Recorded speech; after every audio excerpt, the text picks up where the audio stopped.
Welcome into Bears Weekly, a Chicago Bears network production. Download the Chicago Bears official app, brought to you by Verizon, to follow the team on the go. Bears Weekly is brought to you by Advocate Healthcare, Athletico Physical Therapy, Bet Rivers, CDW, Connie's Pizza, IGS Energy, and Miller Lite. Here are your hosts, Jeff Joniak, a.k.a. the Mayor of Bearsville, and his sidekick, Tom the Surfmaster Thayer. Surfing into a week one, my man with his surfboard. See, I'm looking at him on Zoom, everybody. My man Tom Thayer's got his first surfboard ever hanging from the rafters of his home. So, yeah, he is the surfmaster. All right, and I'm the mayor of Bearsville. Yeah, you are. Hey, we're sticking with it. You are the mayor of Bearsville. They can make a Christmas comedy about you. Hey, I hope so. I hope the comedy is absolutely a blockbuster Bears win week one, and we are laughing and kicking it up at the stadium on Sunday, Tommy, at 3:25. By the end of the day, you and I are laughing. You're yelling ball. You're laughing when Justin's firing a 60-yard bomb to a streaking DJ Moore or running out of trouble into the end zone, and we're sacking Jordan Love. Yeah, like the old days. I know, but I would like that to be game 18 when they're playing Green Bay, the last game of the year, and there's a reason for the excitement, the enthusiasm. It's a playoff-bound football team. Because, Jeff, in the course of football, if you're a broadcaster or if you're a player, the immediacy of the next week is upon you as soon as the game ends. And you're already thinking about what you have to do to get prepared for Tampa, what the conditions are going to be like. I have the app on my phone that I'm looking up the weather report. And so but you're not playing anymore. So can't you enjoy the moment? Listen, if the Bears win or Bears are playing a great game on Sunday, I better see a ear-to-ear grin on your face and that you're enjoying it. You will. I will. But, the love for football and what it means to me and my family and what the Bears mean to me, it's so ingrained in me that I want to see the ultimate success. I don't want to live for 3 hours of success and then, whatever unfolds. I want to have a season of success. And so at the end of the year, you're buying me champagne and we're having fun that way. So listen, more than anything, Sunday 3:25, and then it ends at 6:25 or whatever. I do want to have that fun, that laughter, and all the plays that you just talked about. Justin Fields, DJ Moore, Tremaine Edmonds, and the gang, and the rest of the 23 Bears getting down to business Sunday at Soldier Field. This is Bears Weekly. That's Tom Thayer, the Super Bowl Bear. Thanks to Jordan Tredup and Dan Barilli, our producers from the Bears tonight at the ESPN 1000 studios. Thayer's just cracking me up by his attitude right now. I love it. It's Packer Week, and you can feel it. Kevin Zepak, Sean Graney, our executive producer, Eric Ostrowski, coming up tonight in our next segment. Wide receiver Darnell Mooney. We had him on our Bears Etc. podcast. We're rolling him out again tonight. And at 6:30 ESPN primetime, host the legendary Chris Berman for a couple of segments. Tom and I visited with him yesterday. So, news of the day. Rest day for tight end Mercedes Lewis. Out for a personal reason today of an unknown nature. Right guard Nate Davis. We'll hear from Matt Eberflus tomorrow. What does it mean? We don't know. Reserve linebacker Dylan Cole not able to go the last couple of days. From a Packer perspective, David Bakhtiari, he gets rest. He doesn't practice much. He's a veteran. He's got 11 years under his belt. Romeo Doubs, limited hamstring. Christian Watson did not with his hamstring. And Dontavius Wicks, the rookie receiver out of Virginia, full practice. Limited the last 2 days for a returning Rashawn Gary, the edge rusher of importance for the Packers. Break it down, Tommy. To me, it's David Bakhtiari is a big question mark because has this consideration of being such a dominant offensive lineman and a tackle. And when you don't practice, I don't see how you can just automatically be ready. But my same concerns are for Nate Davis. Here's a guy that's put a couple of practices underneath his belt. He's, signed a big money contract, enormous expectations that have been placed on him because you're trying to break in a rookie right tackle that could have an incredible future in front of him in Darnell Wright. So as much as you want to talk about the quarterbacks, you have to think about the supporting cast because Jordan Love or Justin Fields, they can't do it on their own. They need the guys that have are hopefully to be a part of this football team for their growth and progress. All right, the man calling the plays, Luke Getsy, in his weekly news conference each Thursday up here at Hallis Hall. Rolled it out. I call it all the time. We all talk about it. It's the great unknown week, and the anticipation is there. No, I wouldn't say there's more. There's comfort. The unknowns of Game 1 are always going to be there for both teams, right? And all facets of the game. It's Game 1. No one does anything in preseason that's going to unveil anything to you, and so you go into Game 1 with.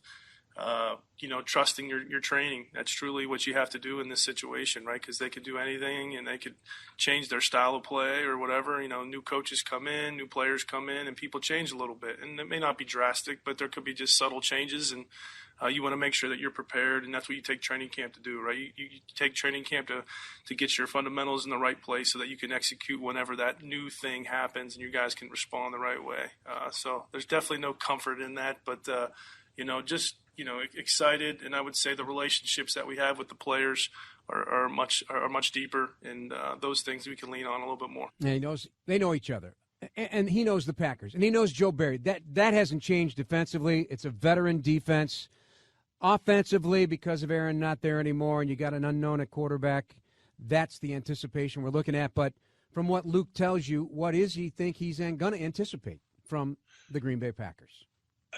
Jeff, the thing about it is this isn't the college baloney where you start your first couple weeks and play against inferior talent just to get things ramped up. When you go to the game field at 3:25 Sunday, you have to be going at 1,000,000 miles an hour. And that's the thing about the NFL. And so, I like what Luke said is you have to have the fundamentals so ingrained in your head that if they make an adjustment, whether it's fundamentally technique or design, that you have to be ready to face whatever it is. And, Dick Stanfeld, our offensive line coach, used to say, hey, practice is the time to work on the things that may be new to your arsenal or your weaponry and stuff. And now you have to have confidence built up in the practices that are all behind you, that when you face a situation that calls for that new technique or that new move or whatever it is according to the position you play, that you're ready to put it on display or you're ready to react against it. Now let's flip to the defensive side. Alan Williams trying to keep things as simple as possible. It's still about winning your one-on-one matchups. It's still about they have one football. They don't have three. So we have to find the football. We know where it is. It's still about tackling, lining up, reading your keys, getting to the ball, and all the other things. Those are distractions. That's window dressing. All the other things that come into effect and all the other things about, hey, the stats say this and the analytics say this and whatever. I've never heard of a game that was won through analytics. Now, with the technology and all the things that we have and all the information that we have, sometimes they make guys play slower, not faster. So we want to, again, I'm saying the same thing over and over again, but if we get lined up, see the formation, read our keys, play fast, run and tackle, we'll be fine. Jeff, it kind of reminds me of a speech 30 years ago when the defensive coaches were getting the Bears defense ready to play against Barry Sanders. You can't be apprehensive. You can't be thinking. You have to play 1,000,000 miles an hour. And that's what Alan Williams is saying. No matter what the era is, the modern day era or the old time, you got to be ready to play and you got to play fast. All right, Tommy, our first segment in the books. Coming up next, Darnell Mooney joins the program. This is Bears Weekly on ESPN Chicago and the Bears Radio Network. This is Bears Weekly with the voice of the Bears for 23 years, Jeff Joniak, on the Bears Radio Network. Hey, you want VIP access to every Bears home game, exclusive seating, sideline credentials, and more? Now available. Get the ultimate VIP fan package this season by visiting ChicagoBearsVIP.com. Tom, the season opens tonight. How about this weird thing? 207 days after the Super Bowl, they were showing Nick Bolton of the Chiefs scoop and score against Philadelphia in the Super Bowl, and this is the 207th meeting between the Bears and Packers on Sunday at Soldier Field. But tonight it's Kansas City without Travis Kelce as they open things up against the Detroit Lions. America's love affair with Detroit is underway. Let's see if it lasts through the evening. Yeah, difficult stadium to play in. Patrick Mahomes, one of the best starting quarterbacks in the history of the NFL throughout early portions of his career. And like Alan Williams said, we're not worried about the analytics. We're worried about the style of play. Yeah, the numbers, 18 touchdowns in his openers in 5 years, 5-0, and 1,500 yards and no interceptions. So They tell me young quarterbacks throw interceptions, but not Patrick Mahomes in week one. All right, getting ready for his own week one after a battle with an injury of significance last season and through the offseason.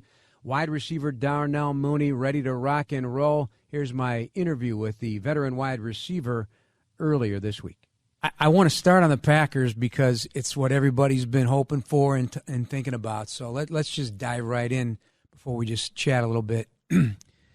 It feels like it's bigger than one game. I know you guys can't look at it that way, but there's just something about it. Symbolic. You don't play them again until a week, right? You guys could ever be locked up, playoff spot. Sure. You know, stuff like that happens. This thing just carries a lot of weight for a lot of people. What's a player perspective? What's Darnell's perspective? I've never beaten these guys since I've been in the league, so it's definitely a big one. And you understand the rivalry many years after you play multiple games, and it's definitely a big one. First game of the year for sure, and then going against them, it's something that the fans care about. So you kind of gravitate and understand like why they care about it so much, and then you're just like, okay, yeah, let's definitely beat those guys for sure. So didn't you have a team even in youth football or any sport you played? You just got tired. Exactly. You want to beat them. Exactly, for sure. Are you at that point now? Yeah, definitely want to beat them for sure. I mean, whatever we got to do to beat those guys for sure. I'm ready to pull out everything that we have just to take care of these guys for sure. You know, I went back and looked, and I know what the numbers say, okay? It has been a struggle. Mm-hmm. Way before you ever got here, 30 years of it. Kenny Clark, for example, was 13-0 against the Bears. Preston Smith's 10-0. Matt LaFleur's 8-0. It's just it just hasn't happened. Yeah. So it's time for change. When the bully on the block, exactly. You got to finally punch him in the mouth, right? Exactly. Otherwise, oh my gosh. But it is interesting because it is Bears-Packers, and that thing hangs over the whole rivalry. Anyway, this is big for you. I know it's big because coming off injury is a lonely ride. I know you and I spoke months ago, and you said you're glad you went through the experience. Sure. Not in getting injured, but just what you learned.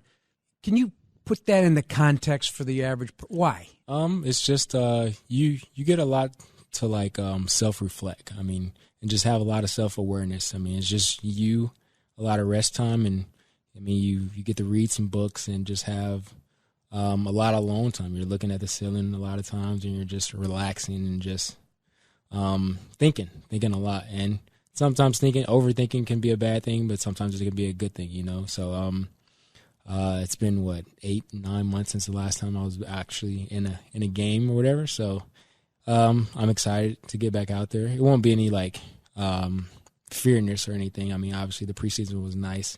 I didn't get the actual feeling, but I definitely will allow myself to have some emotion going into this game. And in what sense? Just readiness and just ready to get back to being me and going out there what I wanted to do last year. I didn't get to do as much, but just pick back off of where I feel that I'm able to perform at. And it's easy to do that with a second year into the offense, and just everybody is not so much of a newness thing. It's more of a like we know what's going on. So I'm happy to get back for sure.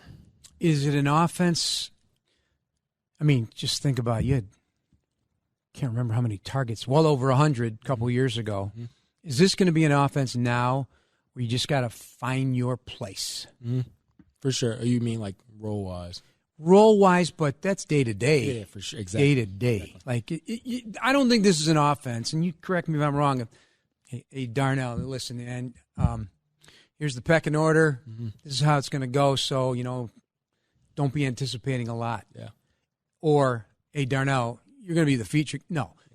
Day to day, Exactly. week to week, No, for depends sure. the matchups. For sure. It Where, definitely, right? definitely What matters Justin on- sees. Yeah, it definitely matters on all those occasions. Yeah. Like you never know. You can be the top guy for this game, and you cannot be the top guy for the next game. So it just depends on who we're playing, and just matters about matchups, like you said. So we'll see. It's big for the first couple games, honestly, to identify who we are and what we like to do. So See, I already think that. yeah.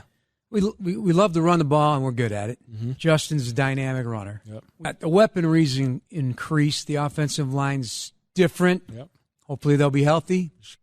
I don't know. To me, there's not too many surprises. Yeah. I mean, it all looks good. It just has to be put out there and performed. So, I mean, you can, throughout the whole offseason, you have all the hypeness of everything, Yeah. and just like, yeah, we're going to be able to do this, but you don't really know until you actually go out there and play. Or how they're going to play you. Exactly. Because I'm thinking they're going to play less man. Mm-hmm. They don't want their back turned to Justin. Don't you think? For sure. You never want to do that. That's just a dangerous thing. Obviously, he showed you don't do that at all last year. So, yeah, we'll see. You can have some guys that are just like, we don't care who you are. We're going to do this. So you never know. That is going to happen. You never know how people are going to play us. So Post-injury, it's always an interesting discussion because, and you said you were going to have ankle surgery of some kind, no matter what happened, and you happen to have a broken ankle. First of all, how painful was it? When I first The injury, injured, at first I on the field wise, I knew I broke it. Yeah. Because Byron was telling me get up. I'm like, nah, bro, this is broken. It's like no, there's no way I'm getting up after this. And I'm usually I'll get up and go to the sideline or whatever, and then shake it off. Yeah, and then come back in. But this one, I knew. Even going to the locker room, Andre and them were trying to get me on the stretcher. I'm like, that's one thing I'm not doing. I'm going to walk off of this field, but I'm not getting on that stretcher. You better give me your shoulder. That's the only way I'm getting off the field. So, I mean, it wasn't painful then, but then when it died down, it got a little painful. And then I got in my car after the plane ride, all that air or whatever, and kind of blew my ankle up a little bit. But it was a little painful. It wasn't too crazy, but it was painful. Do you feel whole again? Yeah. I mean, I felt whole. Yeah. Within it all. I mean, I made a decision when I was after surgery that this is something I really want to do. So I'm going to continue to pursue what I want and get out of what I want out of this. And I made that decision then, and I'm not looking back. All right, you look amazing. Thank you. Right? You're strong. Not that you weren't before, but what do you think that'll do for you? Have you felt that strength that you've added, that muscle, that armor? Have you felt it when you've gone up against DBs, even in practice? For sure. Yeah. For sure. I can use my strength more, whether it be a sneaky push off or just blocking wise and running my routes and not getting bumped off of anything, and just playing some just having some good play strength. I would say DJ has incredible play strength. He can catch the ball over anybody at any point in time, and it's just amazing to see that because it's that's what I want to be able to do every time. No matter what happens, the ball's in the air, it's mine. And DJ does a good thing, a good act of that, and I want to do that same action of that as well. You mentioned you read a lot of books during your time rehabbing and getting ready. What'd you read, and anything that's sticking with you to this minute? Unstoppable. It's by Tim Grover. Oh, yeah. Yeah. We all know Timmy. Yeah, man. He's a Chicago Bulls fame. Amazing. I've known him forever. Yeah. What's the gist of that book? It's basically about finding your role and understanding your role and playing that role into the best you can, and understanding it and really going full field about it. So, yeah, that was a good book. I kind of read it over and over to remember myself on what I want to do. Well, listen, like you said a long time, you're all about heart, right? Yeah, for sure. That's going to win the day for Darnell Mooney. Have a great season. Stay healthy. Let's go get him. Thank you. Appreciate it. Thank you. All right, Tommy, always introspective. I love talking to Darnell. What strikes you about his comments? Where he's at mentally, physically, and spiritually? I think he's in a really strong place, and Darnell always has. The first thing about recovery from an injury, because we've all been through it in our career, Is it kind of you go through a couple movements, you go through a couple hits, and then all of a sudden it's out of your mind. You're back to normal. So that's what I look at individually for Darnell Mooney. But when you think about the team, this is a team that desperately needs to have a convincing win against the Green Bay Packers. And they need that message inside there to have them believe that they are part of this division and they're in the mix. And so when you think about those numbers that you talked about of the guys in the Green Bay Packers, that's similar to what we went through when we played against the Packers. And then finally, I just think that this is a team that when Darnell Mooney said he learned what the people care about beating the Green Bay Packers, listen, I care about my dogs. I hate the Green Bay Packers. So that's the type of message that they have to have inside that locker room. And everybody needs to carry it. And Jaquan Brisker said it perfectly at the podium. He doesn't have to hate the people. He just has to hate the team they're playing against. That's Tom Thayer. I'm Jeff Joniak. Coming up next, a two-part conversation over the next 25 minutes or so with the legendary Chris Berman. This is Bears Radio Network on ESPN Chicago. This is Bears Weekly with the voice of the Bears for 23 years, Jeff Joniak, on the Bears Radio Network.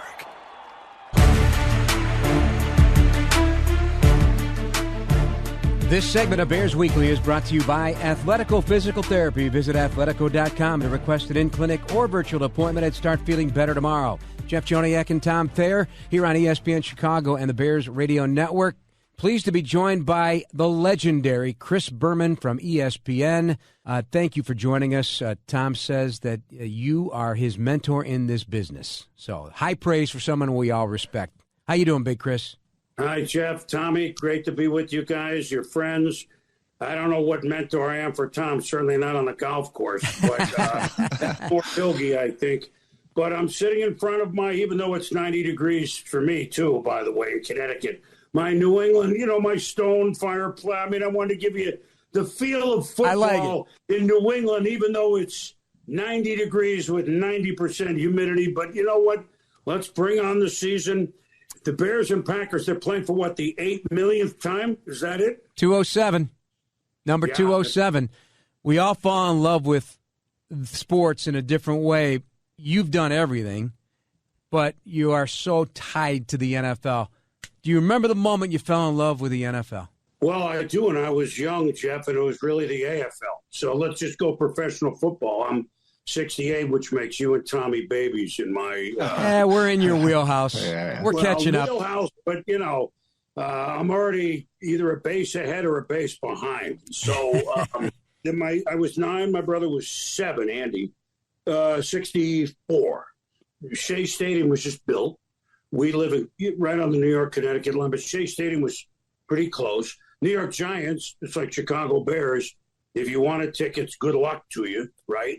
And my dad decided, well, I'm going to take my 2 young boys. And he was not a fanatical fan, but he enjoyed it, right? He used to go to the Polo Grounds and watch the New York Football Giants, all right, when he could. But bought season tickets to they just turned the Jets. They were the New York Titans. The stadium out by where the World's Fair was built, to date ourselves, in 64. And they're $8 a ticket. And they were like the 3rd row in the upper deck. So that sounds awful. But actually, I've told Bill Belichick this. I didn't know, as now we go through high school about all these games, that I kind of was watching football as you would game film a little bit. So that's 64 and 65. They signed a guy named Joe Namath. In 68, I was in 8th grade. They won the Super Bowl.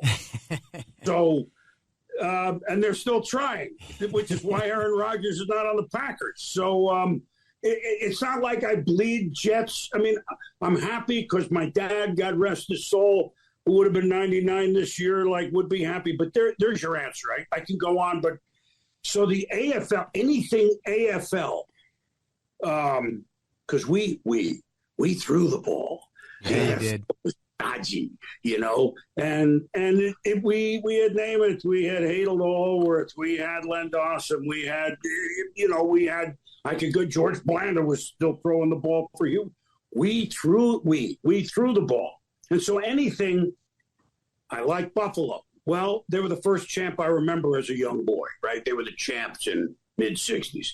I like Sandy LA Chargers because they're an AFL team and they were cool in their helmets, their uniform. So there you go. And it didn't mean I didn't like the NFL either. I mean, I knew who the George Halas was and Jim Brown was and et cetera.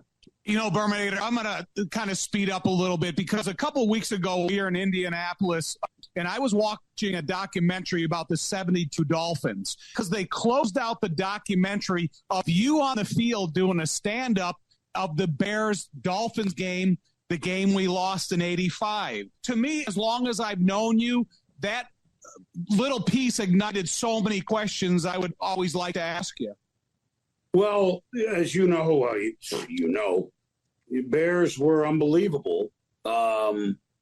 And I'm a historian of the game, as so many are, and I've gotten to know Shula very well, or did. You fly down Monday, whatever. And I remember going to the Orange Bowl right before the game started. And I came down to that rickety underneath the bleachers, and I come out on this field, and I'm from, Connecticut, be like from Chicago, and the weather's great, and the colors, and there's, oh my God, there are the mighty Bears across the field. And I come out, and I see Shula with the jaw out farther than usual. And I look down to my left, and I see Zonka, I see Kick, I see Warfield, I see Larry Little, and I went, oh, I get it. I get it. If the Bears are this good, they're going to have to beat all of them, too. Nick Montacani is going to make a tackle from the sideline, and they're not going to flag him. It's just the way it is. And so what I remember is how special the night was, not because the Bears got beat and the legacy stayed, but how special it was, and then what you guys went on to accomplish, giving up 10 points in 3 playoff games, blah, blah, blah, and, blowing out everybody in 18 and what I mean. So it spoke to how special the night was, even though for Chicagoans, we wish we had won. But you got the big prize anyway, and I'll never forget that night. I still get goosebumps when I talk about it, just as a football fan, not because of the result, Tom. Just the events that you've covered throughout time, the different people that you see that you've mentioned there, and when I see you on the sidelines and doing the final of that game and the people rushing around you, it's like you had to do those live stand-ups back there uninterrupted, no matter who's going to run in your face or get in your space. Well, look, you had to make the block. You had one shot at it, right? The pass, you got one shot at it on a given play. Those stand-ups in our business, which are not anything like making a pancake block or like I say, making an breaking on the ball as a DB and either getting it or getting beat. You got one shot at it. Are you rolling? 3, 2, 1. And if I figure you get 20 seconds before you get trampled. So try to speak in a complete sentence and get it done. So but that's just a small part of it. But we're just as excited as the fans and this and that. It was just electric. Like I said, had you won, it would have been maybe even more electric. It's just the whole night was magic.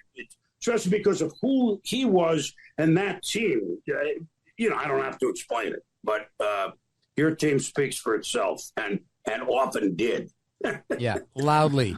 Chris Berman from NFL Prime Time joining us here on Bears Weekly on ESPN 1000 and the Bears Radio Network. Jeff Joniak and Tom Thayer. All right, so let's take it forward now to where we're at today. You're still working in that studio. They still love 3 minutes. How hard was it to master it? Obviously, we saw Howard Cosell all those years on Monday Night Football do it at halftime, and it was must-see TV. The fastest 3 minutes on Monday night is also must-see TV. Well, it's first of all, it is a kudo to Howard. We do all the games. They couldn't. They could have, but it was different then. It's like an outline. I run through it a couple of times ahead of time. Well, in the old days, I did it live. Like, you got one shot at this. It would be like playing a game. I screwed up plenty. You get 5 seconds, 4 seconds behind, you only have 14 seconds, Bears, Packers. There's Justin Fielder. You could go all the way. Well, wait a minute. But here comes Jordan Love. He throws that. Well, now we're on to the Lions. Whoa. And I'm behind. it takes you a minute to catch up. We have a big shoehorn, and we stuff it in pretty good. Well, how do you do your studying in preparation for a season that's getting ready to begin? And I know it's the Kansas City Chiefs, and Andy Reid is one of your best buddies.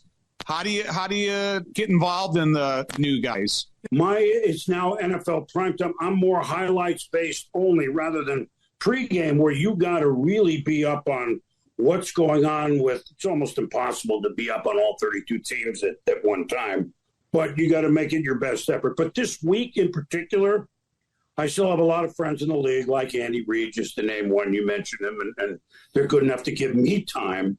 And I will talk to a lot of coaches and GMs, because you can't wish them good luck week 3. You better have a conversation with them week 1. Oh, they come out of the gates 2-0. Hey, good luck. Well, where the hell were you? Right? So you better cover as many as you can. And then as the season goes, you're not checking in on all 30, but you're doing reading, just like you guys are. You're up on the league, even if the Bears are only playing the Packers this week. I mean, you're worried about the next game. So, I mean, you have to know what's going on in the league, because it affects the Bears, even if it's tangentially. You know what I mean? Tangent, that's a tough word to say.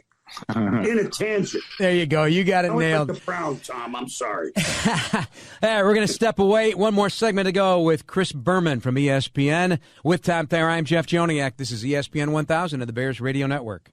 This is Bears Weekly with the voice of the Bears for 23 years, Jeff Joniak, on the Bears Radio Network. This segment of Bears Weekly is sponsored by CDW. People to get it.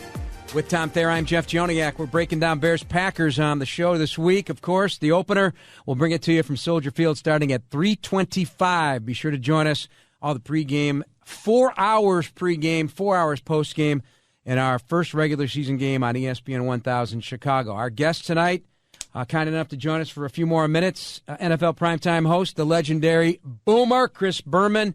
So I always say what Tom and I do, first of all, it is a privilege, but we chart the history of the game. And you mentioned earlier, and I think you were a history major, if I'm not mistaken, at Brown. You talk often about the history of the game. Is this your college education coming to fruition, what you do with the Hall of Fame?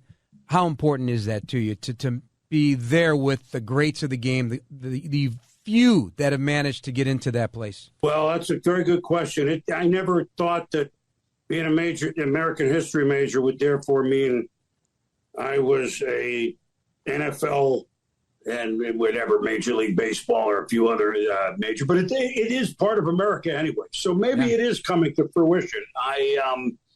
The history of the game is, well, you live in Chicago, so I mean, you're dripping with it the minute you talk about the Chicago Bears, obviously. And I even have a hard time saying Chicago Bears without saying Chicago Bears. You know, I mean, I really feel like I should, right? Yes. The Bears and the Packers for the 200, what is it, 7 or 8? 207. How many times unfrozen, et cetera. So I feel that we should have context now again. You know, not everything that happens in 2023, oh, he's not as good a passer as, well, Bear quarterbacks through the years, except for Sid Luckman, maybe, you know, and that's not a knock on Jimmy. I'm going way back. Like, we're not trying to compare, but you got to have some context, I think. And part of it, Jeff and Tommy, I don't feel like it's my job to educate our youth, but do no fault of their own. We had to read a lot more. Yes, they can read right here, but I'm afraid that Joe Montana is Sammy Baugh to a lot of them. To me, Joe Montana, my contemporary, Tommy's good. You know, he's my friend. I can call him up right now.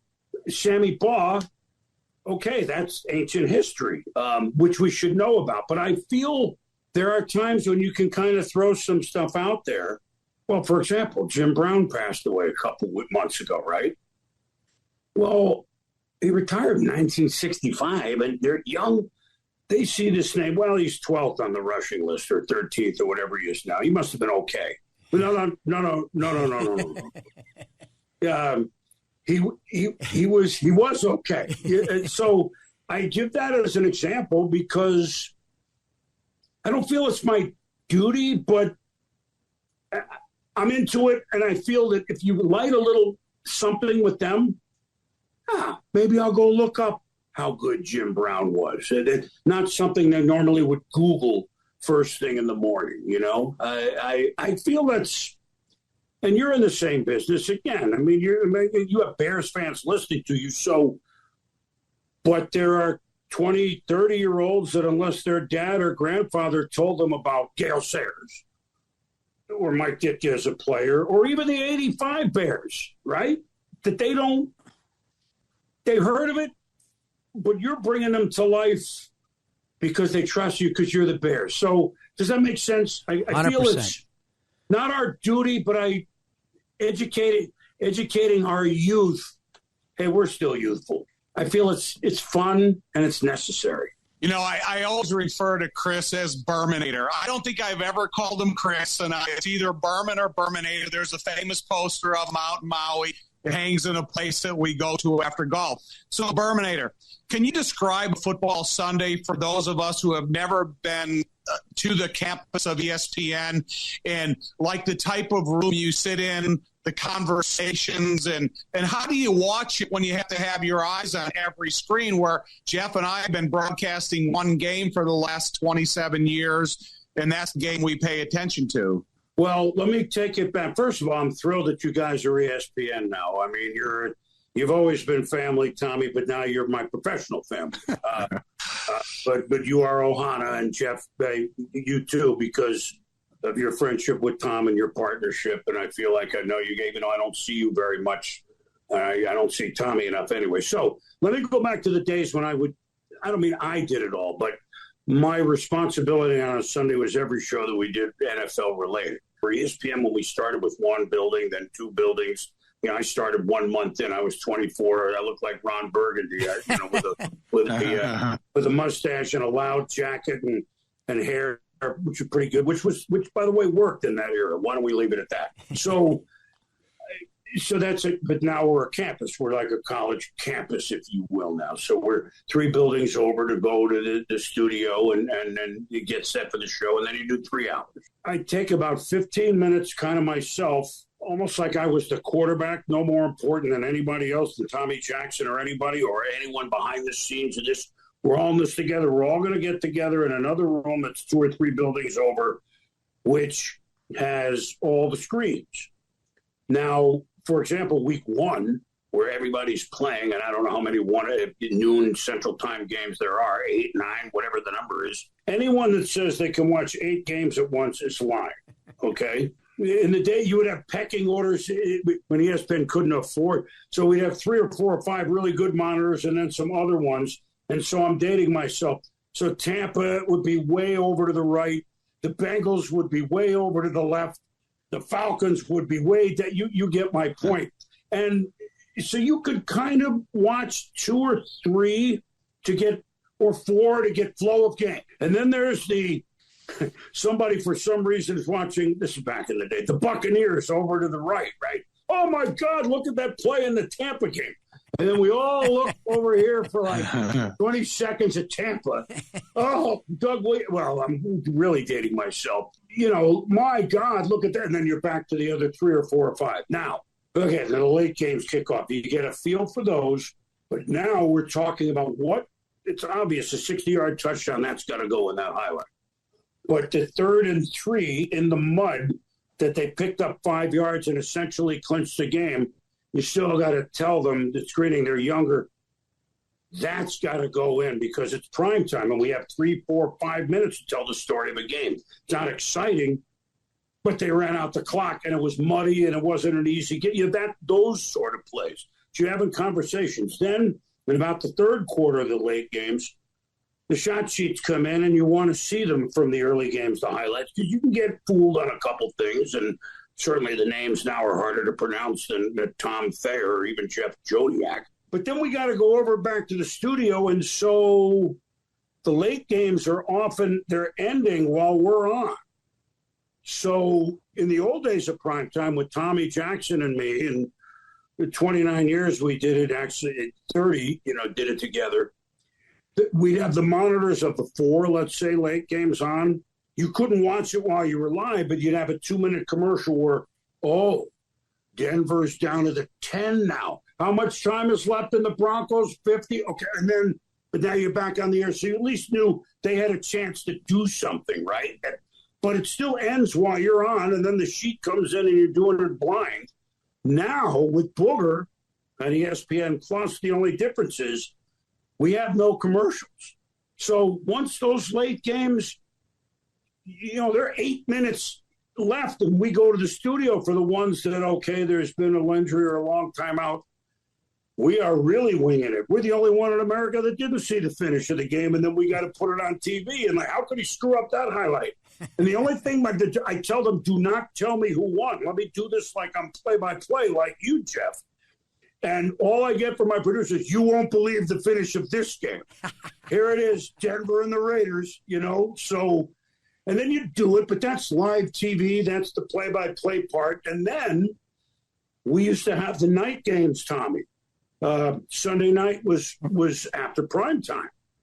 And then that's when we did the fastest 3 minutes. So we put that together. And I'd stay to the end of that game in case a UFO landed. You never know what could happen.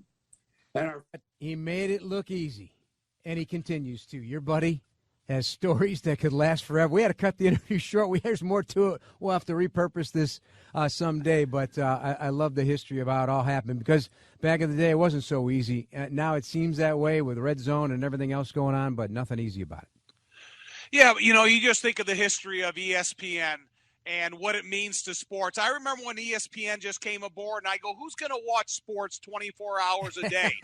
Well, that person is me. And so it's on my channel all the time. All right, one more segment to go. We'll take a look at how the Bears are going to literally tackle the Green Bay Packers. It's all coming up next here on ESPN 1000 and the Bears Radio Network. This is Bears Weekly with the voice of the Bears for 23 years, Jeff Joniak, on the Bears Radio Network. This segment of Bears Weekly is brought to you by Athletica Physical Therapy. Visit athletica.com to request an in-clinic or virtual appointment to start feeling better tomorrow. Jeff and Tom, our final segment. Tackling's always an issue in week one, so who better to talk to than Bears defensive line coach Travis Smith today, gathering with the defensive coaches up here at Hallis Hall.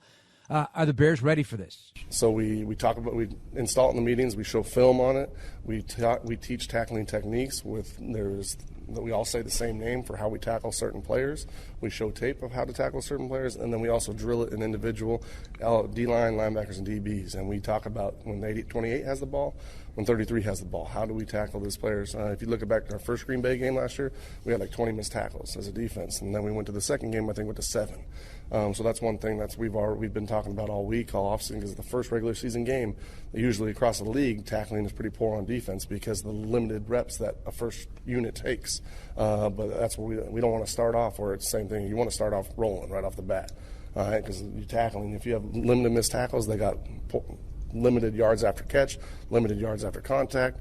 The run yards will be down. The runs per carry will be down. The whole thing will be better. What's different about tackling Dylan? Yeah. Obviously, you got a bigger man. You got 247 pounds, I think he is right now. All right, he's got those big, strong hamstrings, quads on him. All right, so we have a certain name for it. I'll keep it quiet though, right here. But there's a certain way to tackle Dylan. There's a certain way to tackle what's his name? Aaron Jones, 33. All right, here's the bottom line, Tommy. Aaron Jones, 470 yards on after contact in the run game last year, 10th in the league. 494 in the passing game. A.J. Dillon, 414 yards after contact in the run game. They are difficult to bring down. I'd love to know what he means when he gives a name to each person different that you have to tackle. I'm sure it's something that kind of triggers the defensive players. Yeah, I mean, there's a specific tackling target no matter who you play against, just like I mentioned Barry Sanders a little earlier in the show. But the thing about it is you can't allow these guys to have a lot of space.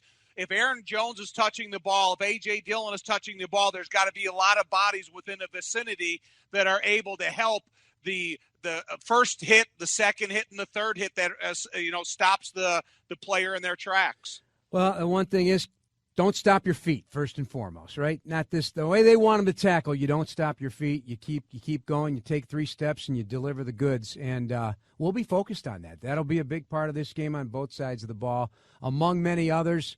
From a headline perspective, what's your headline? What's your headline Sunday? Bears win. Bears but how do win. they get there? But how do they get there in 30 seconds?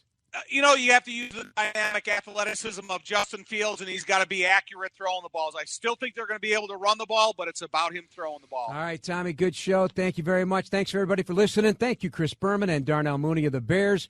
Thank you to Eric Ostrowski, Kevin Zepak, and Sean Graney, and Dan Brilli and Jordan Treadup, all of our producers.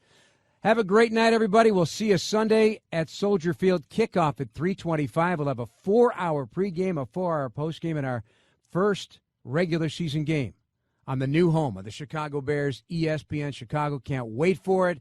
We're going to get there bright and early, even though it's a 3:25 kick. Tommy, what's your estimated time of arrival?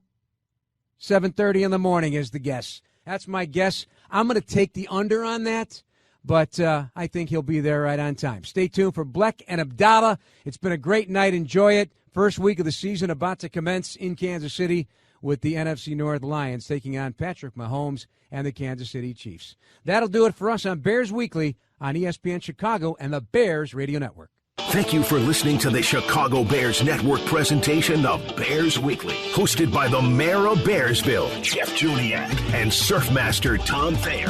Podcasts are available on the Chicago Bears official app. Bears Weekly has been brought to you by Apple Podcasts, Bet Rivers, IGS Energy, and Miller Lite.